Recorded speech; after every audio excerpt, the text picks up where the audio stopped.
নতুন কেউ বিজেপি করতে হবে না, কাউকে নতুন লোককে বিজেপি করতে হবে না। যারা নির্বাচনে বিজেপি করেছে আগামী পুরসভা নির্বাচন অব্দি তারাই শুধু বিজেপির থাকবে। আগামী পুরসভার নির্বাচন অব্দি তারাই বিজেপির থাকবে। অন্য কেউ কোনো আমার দল শেখায়নি কারণ পার্টি অফিস দখল করবে। পার্টি অফিস ভাঙার জন্য না, আমরা বিজেপি কর্মীরা জানি আমরা অন্য কারোর পার্টি অফিস দখল করব না। কিন্তু যদি কারোর দখল করা বাড়ি ঘর তাকে দখল করে কেউ যদি পার্টি অফিস বানিয়ে থাকে তাহলে সেই ঘরটাকে ফেরত দিয়ে দেওয়া হবে, এতে কোনো ভুল নেই। কিন্তু আর কারোর চাবিতে যারা হাত দেবে, পার্টি অফিসে যারা হাত দেবে, কোন তৃণমূল কর্মীকে যারা মারবে তারা কিন্তু বিজেপির পক্ষের লোক নয়, তারা বিজেপির শত্রু বলে ধরে নেওয়া হবে।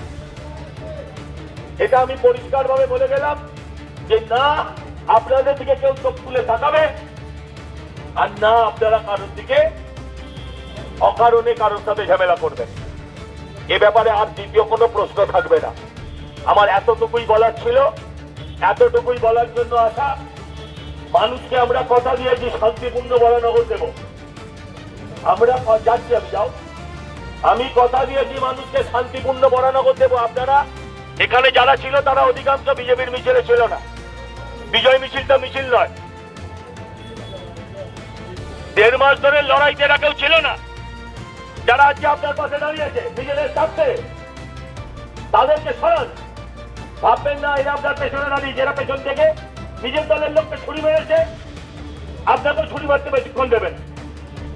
বাজারে গেরুয়া টিপ পাওয়া যায়, কপালে লাগিয়ে নিচ্ছে, আর গেরুয়া আমি নিজেরা মেখে নিয়ে লোককে গালাগাল করছে। আজ সারা রাত আমি থাকবো বরানগরে। যদি কোথাও কোনো লোককে আমি দেখেছি রাত্রিবেলা এই ধরনের কাণ্ড কারখানা করতে, তার ওইখানে হাড়গোড় ভেঙে তাকে যদি আমি থানায় জমা না করতে পারি তাহলে আমার নাম সজল ঘোষ না। যারা হাততালি দিচ্ছ তারাও আবার রাত্রিবেলা ধরা না পড়ো আমার, পরিষ্কার বলে গেলাম।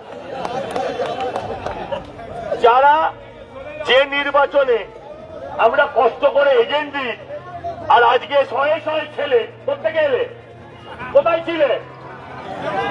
এরা অপেক্ষায় ছিল, এরা সবাই অপেক্ষায় ছিল কোন দল জিতবে সে দলে যাবো। যারা আপনার হয়ে মারছে তারা আপনাকেও মারতো যদি আপনি হারতেন। এদের কাউকে ছাড়া নেই। আর এই ক্লাবকে আমি বলে গেলাম, আমি কারণ নাম করতে চাই না। এই ক্লাবে এইসব বললে হবে না যে আমি 19-এ ছিলাম, আমি 14-এ ছিলাম, ওসব বললে হবে না। আমি আপনাদের এটাও বলে যাচ্ছি এই ক্লাবের সমস্ত সদস্যকে আপনারা নির্বিঘ্নে নিশ্চিন্তে আপনারা ক্লাবে বসুন। ক্লাবটাকে সমাজের কাজে ব্যবহার করুন। সমাজ বিরোধী মূলক কাজ করলে আরোহী নিউজ বাংলা। দেখতে থাকুন আরোহী নিউজ বাংলা।